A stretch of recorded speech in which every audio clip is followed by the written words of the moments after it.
మళ్ళీ మీ దగ్గర వస్తారు. రవికిరణ్ గారు, నాకు టెక్నికల్గా ఒక ఒక సందేహం అండి. అంటే దానికి చట్టబద్ధత ఏంటి అనేది నాకు దాని మీద అవగాహన లేదు, మిమ్మల్ని అడుగుతున్నా. ఇప్పుడు ముస్లిం రిజర్వేషన్స్కు 4% కన్ఫైన్ అయ్యి ఆంధ్రప్రదేశ్లో ప్రస్తుతం ఒక స్టేటస్కో మెయింటైన్ అవుతుంది అనుకోవాలి. ఎందుకంటే తిరిగి కోర్టు దగ్గర తేలేంత వరకు అది అలా కంటిన్యూ అవుతుంది. ఎవరు వచ్చినా రాకపోయినా, ఎవరు హామీ ఇచ్చినా ఇవ్వకపోయినా అదైతే జరుగుతుంది. అలాగే దాన్ని బ్యాలెన్స్ చేయడం కోసం హిందూ పేదలు అని చెప్పి కొత్తగా ఏదైనా పదం ఒకటి సృష్టించి ఈడబ్ల్యూఎస్ కాకుండా, ఈడబ్ల్యూఎస్ కేంద్ర ప్రభుత్వం ఎలాగో ఇచ్చింది, అలా ఏమన్నా కూటమి ప్రపోజ్ చేసే అవకాశం ఉందా ఆంధ్రప్రదేశ్లో? ఆంధ్రప్రదేశ్కి మాత్రమే ప్రత్యేకంగా అంటే ఇప్పుడు ఒకటి మీకు అర్థమైంది కదా. ఈ ఆంధ్రప్రదేశ్ రాష్ట్రంలో ముస్లిం రిజర్వేషన్ 4% తీయాలి అంటే సుప్రీంకోర్టు రాజ్యాంగ ధర్మాసనం దగ్గర గత 14 సంవత్సరాలుగా ఉన్నటువంటి కేసు డిస్పోజ్ అయితేనే గానీ ఇక్కడ ఏం చేయటం లేదు. అది ఒకటి స్పష్టత. రెండు, ఇక ఈ హిందువుల్లో వెలుగుబడిన హిందువులే కాదు, ప్రధానమంత్రి నరేంద్ర మోడీ గారు ఈడబ్ల్యూఎస్ రిజర్వేషన్ 10% కల్పించింది. ఏది అప్పటి వరకు ఏ రిజర్వేషన్స్ అప్లై కాని వాళ్ళు అందరి మిగతా కులాలు మతాల్లో, నోటీస్ పాయింట్, మిగతా కులాలు మతాల్లో ఎవరైతే పేదరికంలో ఉన్నారో వాళ్ళందరికీ అప్లై అయ్యే విధంగా 10% రిజర్వేషన్. జైనులు కావచ్చు, బౌద్ధులు కావచ్చు, ఇతర మైనారిటీలు కావచ్చు, ఎవరైనా. అదే చెప్తున్నాను పాయింట్. ఈ రోజు నేను వెబ్సైట్ లో చూడండి, ఎవరైనా నేను చెప్తున్నా అబద్ధం నిజమో ఎవరైనా చూడండి. గుజరాత్ లో అలాగే ఉత్తరప్రదేశ్ లో కూడా 25-30 ముస్లిం మతంలో ఉన్నటువంటి ఆ రాష్ట్రంలో ఉన్న 100కు పైగా ముస్లిం కులాల్లో 25-30 ముస్లిం కులాలు బీసీ జాబితాలో ఉన్నారు. ఏదైతే 70 మంది ఈ 70 కులాలు ముస్లిం కులాల్లో రిజర్వేషన్ అందని వాళ్ళు ఈ ఈడబ్ల్యూఎస్ లో కూడా వస్తారు. ఈడబ్ల్యూఎస్ లో వస్తున్నారు. మిగతా అందరినీ కవర్ చేశారు. ముస్లింలే కాదు, క్రిస్టియన్లే కాదు, జైన్లే కాదు, సిక్లే కాదు, ఎవరైతే ఈ దాంట్లో అనుభవించట్లేదో మిగతా ఉన్న వాళ్ళందరిలో ఉన్నటువంటి పేదలందరికీ ఈడబ్ల్యూఎస్ రిజర్వేషన్ అప్లై అవుతుంది. ఇప్పుడు సమస్య ఏమవుతుందంటే ఆంధ్రప్రదేశ్ లో ఇప్పుడు ఈడబ్ల్యూఎస్, ఇప్పుడు ఇందాక నేను చెప్పినట్టు ముస్లిం కులాల్లో ఉన్నటువంటి 4-5 కులాలు ఆల్రెడీ బీసీ జాబితాలో ఉన్నాయి. ఆ జాబితాలో లేనటువంటి మిగతా అందరికీ ఇప్పుడు ముస్లిం మతంలో కూడా అగ్రవర్ణాలు ఉన్నారు. ఇప్పుడు ఎలాగైతే ఇప్పుడు మనం హిందువుల్లో రెడ్లు, కమ్మ, కాపు అంటున్నాం కదా, మనం క్షత్రియులు అంటున్నాం. అగ్రవర్ణాలు అనేది రాజ్యాంగంలో ఉందా సార్ ఆ పదం? రవికిరణ్ గారు, ఇతర కులాలని ఉంది కానీ అగ్రవర్ణాలు అయితే లేదుగా, ఓన్లీ అదర్ క్యాస్ట్ అనే ఉంది కానీ ఇతర కులాలు లేదు కదా. మనం ఎందుకు లేని దాన్ని అగ్రవర్ణాలు ఇప్పుడు మేము అంటే అదర్ క్యాస్ట్ కూడా ముస్లింల్లో కూడా ఆర్థికంగా పరిపుష్టుకున్నటువంటి కొన్ని కులాలు ఉన్నాయి. దాంట్లో 100% ఉండకపోవచ్చు, 70% ఉండొచ్చు, 80%. షేక్ అని, మొఘల్ అని, అల్తాఫ్ అని, అలా కొన్ని నేను తప్పు రైట్ అటు సబ్జెక్ట్ కరెక్షన్. సో వాళ్ళకు కూడా సంపన్న వర్గాలకు కూడా ఆ యొక్క రిజర్వేషన్ అమలైపోతున్నాయి. ఇప్పుడు మనం జనరల్ డిస్కషన్ చూద్దాం. రెడ్డికి, కమ్మకి, కాపులు, మిగతా బ్రాహ్మణులకి ఎందుకు ఇవ్వట్లేదు? ఎందుకంటే వీళ్ళని కూడా బీసీ జాబితాలో పెట్టేస్తే అసలు నిజమైనటువంటి పేదరికం ఉన్న వాళ్ళకి అది యూజ్ అవ్వదు, మొత్తం వీళ్ళే అట్టుకుపోతారు అన్నది కదా భావన కదా, అవునా కదా? ఇప్పుడు ఇదే అవుతుంది ముస్లింల్లో. బ్లాంకెట్ రిజర్వేషన్ ఇచ్చేయడం వల్ల ముస్లింల్లో ఉన్నటువంటి అగ్రవర్ణాలు మొత్తం రిజర్వేషన్ అట్టుకుపోతారు. నవాబులే తీసుకెళ్తారు, గరీబులు అలాగే ఉంటారని విడిపోతారు. ఎలాగైతే ఎస్సీ వర్గీకరణ కావాలని చెప్పి 25 ఏళ్ళు 70 ఏళ్ళ తర్వాత ఉద్యమం వచ్చిందో, అలాగే ముస్లిం వర్గీకరణ కావాలని చెప్పి మళ్ళీ ఇంకో 20 ఏళ్ళ తర్వాత వస్తుంది. ఇది ఒక మన ఓటు బ్యాంకు రాజకీయం కోసం చేసే విష వలయంలో వాళ్ళకి న్యాయం చేయట్లేదు, అన్యాయం చేస్తున్నాం.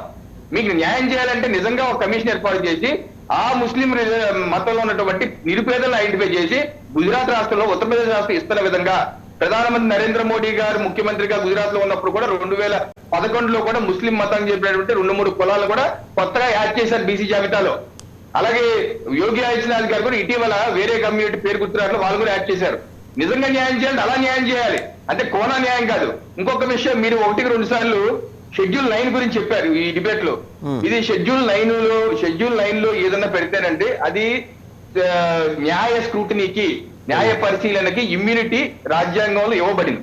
అయితే దీన్ని దుర్వినియోగం చేస్తున్నారని చెప్పి సుప్రీంకోర్టులో వ్యాజ్యం వేస్తే సుప్రీంకోర్టు జడ్జిమెంట్ ఇచ్చింది. ఇప్పుడు 11/1/2007 11/1/2007 జడ్జిమెంట్ ఇచ్చింది. ఏమి ఇచ్చింది జడ్జిమెంట్? జస్టిస్ సబర్వాల్ గారు, సిజేఐ వైకే సబర్వాల్ గారు ఇచ్చిన జడ్జిమెంట్ ఏంటో తెలుసా? The power to grant absolute immunity at will is not compatible with basic structure and doctrine of Constitution. And therefore, after 24th April 1973, the laws included in the 9th schedule will not have any absolute immunity. April 24 1973 తర్వాత ఏదైతే మీరు 9th schedule add చేస్తారో దానికి absolute immunity ఉండదు అని చెప్పి supreme court judgement ఉంది. So అందుకే 9th షెడ్యూల్ యాడ్ చేసేయండి, కాపుల రిజర్వేషన్ పరిరక్షించిపోతారు, అంటే ముస్లిం పరిరక్షించిపోతారు.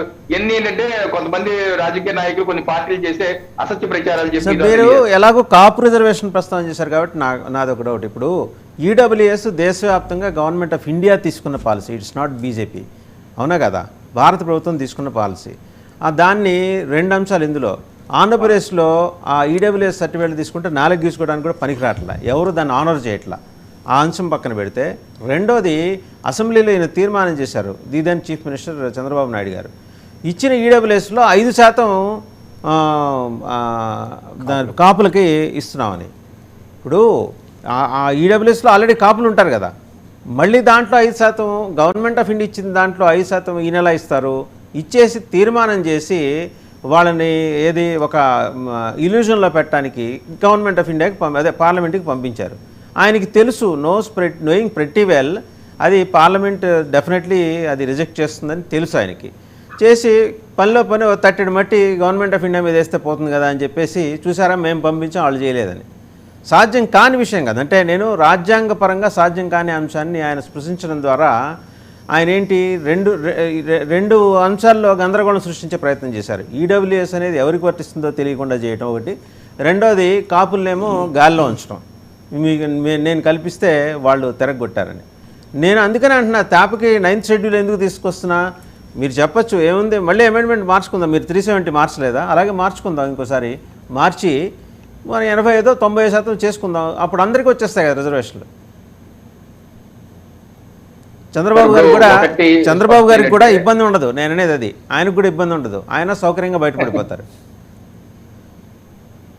సార్ ఇప్పుడు ఒకటి రాష్ట్ర ప్రభుత్వ అండర్లో బీసీ జాబితా ఉంటుంది, కేంద్ర ప్రభుత్వ అండర్లో ఓబీసీ జాబితా. మనం ఆంధ్రప్రదేశ్ బీసీ అంటాం, కేంద్రం ఓబీసీ అంటాం.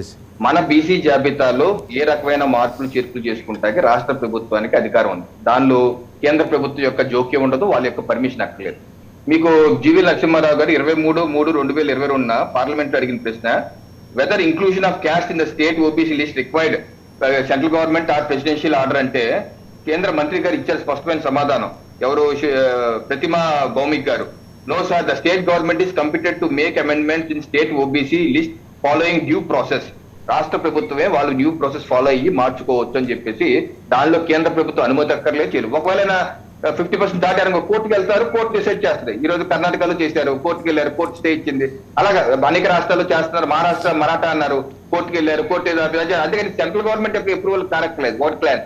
2, చంద్రబాబు నాయుడు గారు ఓకే, రాజశేఖర రెడ్డి గారు 2004లో కాపు రిజర్వేషన్ అన్నారు, 10 ఏళ్ల పాటు కాంగ్రెస్ పార్టీ మర్చిపోయింది, కనీసం కమిషన్ కూడా వేయలేదు, మొత్తం మోసం చేశారు.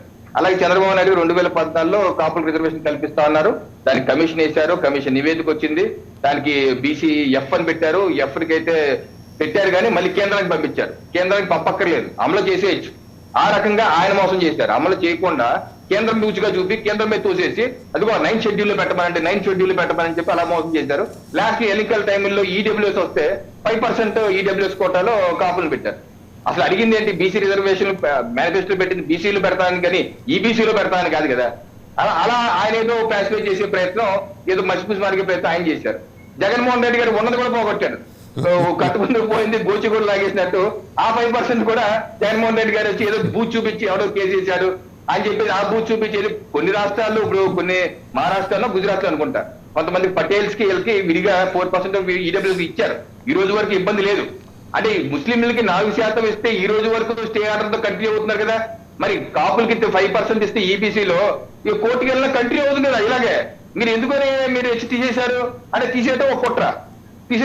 అలా ఆయనేమో సగం చంపితే ఈయన పూర్తిగా చంపేశాడు. అది సమస్య. రామ్నాథ్ గారు మీరేమంటారు?